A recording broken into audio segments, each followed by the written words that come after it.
భువనగిరి నియోజకవర్గానికి సంబంధించి పోచంపల్లి మున్సిపాలిటీకి సంబంధించి కాంగ్రెస్ అభ్యర్థులు ఈ మున్సిపాలిటీ కౌన్సిలర్ అభ్యర్థులకు మున్సిపల్ ఎలక్షన్ సందర్భంగా మన కౌన్సిలర్ అభ్యర్థులుగా మరి ఈ యొక్క పేర్లను నిర్ణయించడం జరిగింది. మరి ఈ పేర్లు నేను చదువుతున్నా. Okay, ward number 2 Kondamadugu Ellaswamy, ward number 3 Ravula Jangaiah, ward number 5 Bathka Shankar, ward number 6 Ganji Jayamma Ganesh, ward number 8 Devaraya Kumar, ward number 9 Bhoga Bhanumathi Vishnu, ward number 10 Koyada Rajani Srinu, ward number 12 Thadaka Venkateswarlu, ward number 13 Surepalli Radhika Ramesh. So ఇది Indian National Congress party Pochampally మున్సిపాలిటీకి సంబంధించిన selected candidates first list. So ఇప్పుడు 9 నిర్ణయం చేసినాం, ఇంకా 4 ఉదయం రేపు నిర్ణయం చేయడం జరుగుతుంది.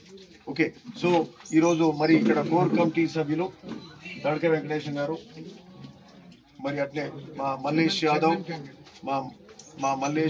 గారు mandal party Congress party mandal party అధ్యక్షులు, మరి లవకుమార్ పోచంపల్లి టౌన్ ప్రెసిడెంట్, మరి మోసన్ రెడ్డి గారు, మా ఇక్కడ పెద్దలందరూ ఉన్నారు. ప్రతి ఒక్కరు అంబరీష్ రెడ్డి ఉన్నాడు, మన రమేష్ గౌడ్, మరి భూపాల్ రెడ్డి ఉన్నాడు, శ్రీనివాస్ రెడ్డి ఉన్నాడు, మరి నరసింహారెడ్డి, తడక రమేష్, శంకర్, రాఘవరెడ్డి, ఇక్కడ ఇంకా మిగతా మిత్రులందరూ మా కొండవాడు భీమయ్య కానీ మిగతా మిత్రులు యూత్ అంతా కూడా చాలా మంది ఉన్నారు. ఇక్కడ శ్రీను ఉన్నాడు, అక్కడ విష్ణు భోగ విష్ణు కానీ భోగ భానుమతి గారు కూడా ఇక్కడ ఉన్నారు.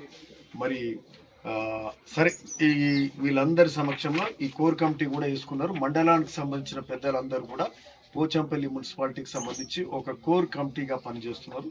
ఏ వార్డులో ఎక్కడ ఎవరు నిలబడితే మంచిది, ఎవరైతే గెలుస్తారని మరి వాళ్ళు క్షుణ్ణంగా పరిశీలించి ఈ యొక్క అభ్యర్థుల పేర్లు సూచించడం, మరి మేము కూడా వార్డు వాళ్ళతో పిలిచి మాట్లాడి ఎవరన్నా పోటీలో ఉన్నప్పుడు ఎక్కువ మంది ఉన్నప్పుడు వాళ్ళకి నచ్చజెప్పే కార్యక్రమం, అది కూడా కానప్పుడు ఒక సర్వే ఆధారంగా ఈరోజు కాంగ్రెస్ అభ్యర్థులను పోచంపల్లి మున్సిపాలిటీకి సంబంధించి నిర్ణయం చేయడం జరిగింది.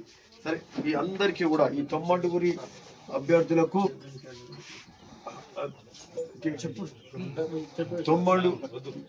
ఈ 9 అభ్యర్థులకు కూడా మేము ఈ సందర్భంగా శుభాకాంక్షలు చెప్తున్నాం.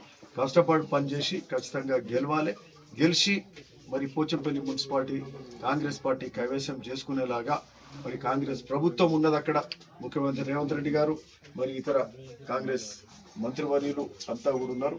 మరి ఈరోజు ఆల్రెడీ మీరంతా చూస్తున్నారు, పోచంపల్లి మున్సిపాలిటీలో ఎప్పుడు జరగనటువంటి అభివృద్ధి ఈరోజు జరుగుతూ ఉంది.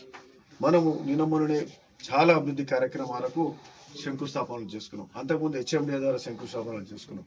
పోచంపల్లి మినీ ట్యాంక్ బండ్కు శంకుస్థాపన చేసుకున్నాం, పని అవుతుంది. ఓ పక్క అమృత్ స్కీమ్ కింద గ్రౌండ్ లెవెల్ జిఎల్ఎస్ రిజర్వాయర్స్ అవుతున్నాయి. శ్మశాన వాటికలకు మరి 2 కోట్ల రూపాయలు, అట్లనే కమ్యూనిటీ హాల్స్కు 2 కోట్ల రూపాయలు, డ్రైనేజెస్కు 4 crores 4 కోట్ల రూపాయలు, రోడ్లకు 2,60,00,000. సో ఈ విధంగా మరి హెచ్ఎండిఏ ద్వారా ఒక 7,90,00,000, మున్సిపల్ అర్బన్ ఇన్ఫ్రాస్ట్రక్చర్ కింద 15 కోట్ల రూపాయలు, అమృత్ కింద 12.5 కోట్లు, మినీ ట్యాంక్ బండ్కు 12.5 కోట్లు.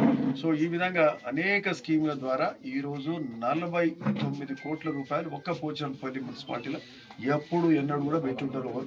ఇది కాంగ్రెస్ ప్రభుత్వంలో ప్రజాపాలన, ఇట్లాంటి అభివృద్ధి కార్యక్రమాలు జరుగుతున్నాయి. సరే, ఈరోజు రాష్ట్ర రాజకీయ పరిస్థితులు ఇంకా చాలా ఉంటాయి. సరే, మాకు సంబంధించి ముఖ్యంగా ఈ పోచంపల్లి మున్సిపాలిటీ అభివృద్ధి చేసుకోవాలి. ఈరోజు మరి కాంగ్రెస్ ప్రభుత్వం ఉంది కాబట్టి కాంగ్రెస్ పార్టీ కైవసం చేసుకుంటే మున్సిపల్ చైర్మన్గా, మున్సిపల్ మరి కౌన్సిలర్లుగా కాంగ్రెస్ పార్టీ అభ్యర్థులు గెలిస్తే ఇంకా బాగా అభివృద్ధి చేసుకోవడానికి ఆస్కారం ఉంటుంది. ముఖ్యమంత్రి గారు కూడా ఆయన శాఖ ఈ మున్సిపల్ పరిపాలనా శాఖ. సో ఆయన ఇంకా మనం ఈ పోచంపల్లి కానీ భువనగిరి కానీ ఈ 2 కూడా గెలుచుకుంటే ముఖ్యమంత్రి గారు కూడా ఇంకా ప్రత్యేకమైన దృష్టి పెట్టి మనకు ఇంకా ఎక్కువ నిధులు ఇచ్చే కార్యక్రమం చేస్తాం. సో కలిసి పోచంపల్లి మున్సిపాలిటీని, అక్కడ భువనగిరి మున్సిపాలిటీని కూడా అభివృద్ధి చేసుకుంటాం. మరి పోచంపల్లి మున్సిపాలిటీకి సంబంధించిన ప్రజలందరికీ కూడా విన్నపం చేస్తా ఉన్నాం. గత 2 ఏళ్లకెళ్ళి ఎన్ని కార్యక్రమాలు చేసినాం, ఎన్ని అభివృద్ధి కార్యక్రమాలు చేస్తున్నాం. ఓ పక్క సంక్షేమ కార్యక్రమాలు అవుతున్నాయి, సన్న బియ్యం ఇచ్చే కార్యక్రమం, రేషన్ కార్డులు ఇచ్చే కార్యక్రమం, ఇందిరమ్మీళ్ళు ఇచ్చే కార్యక్రమం, 200 యూనిట్ల కరెంటు ఉచితం కానీ, ఉచిత బస్సు మహిళలకు కానీ, 2 లక్షల రూపాయల రుణమాఫీ కానీ, నేతన్నలకు రుణమాఫీ కానీ, నేతన్నలకు సంబంధించిన రుణమాఫీ కూడా ఇది లాస్ట్ 3-4 డేస్కి వెళ్ళి లాంగ్ వీకెండ్ వచ్చింది. లాంగ్ వీకెండ్ ఏదైతే 26 జనవరి అంతకుముందు సాటర్డే బ్యాంక్ పనిచేయలే, మండే నాడు బ్యాంక్ పనిచేయలే. సో లాంగ్ వీకెండ్ వల్ల ప్రభుత్వం జమ చేసిన చెక్కు అది క్లియరెన్స్ కాలే. ఆ క్లియరెన్స్ బహుశా ఈ రోజు రేపు అవుతుంది. అది కాగానే ఆ రుణమాఫీ అకౌంట్ మరి నేతన్నల అకౌంట్లలో ఆ డబ్బులు పడతాయి. బ్యాంక్ వాళ్ళతో కూడా ఈరోజు మాట్లాడినాం. 4 రోజులు ఎందుకు కాలేదంటే మరి ఈరోజు బ్యాంకు సెలవుల వల్ల కాలేదు. సో ఇది కాకుండా సో ఈ రుణమాఫీకి సంబంధించింది వచ్చే 2 రోజులు 3 రోజులు ఎక్కువ 4 రోజులు ఎవరి అకౌంట్లలో వాళ్ళ అకౌంట్లలో పడతాయి. ఇలా ఏ మాత్రం సందేహం లేదు. ఓకే, ఆల్రెడీ కొంతమందికి పడ్డాయి.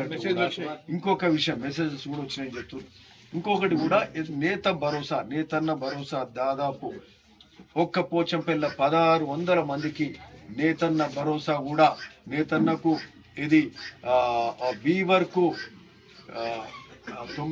ఎంత 9,000 ఇచ్చే కార్యక్రమం కదా, హెల్పర్కి ఏమో 3,000 ఇచ్చే కార్యక్రమం, అంటే మగానికి 12,000 రూపాయలు ఇచ్చే కార్యక్రమం 1600 మందికి ఒక పోచంపల్లిలో ఇచ్చే కార్యక్రమం జరుగుతుంది.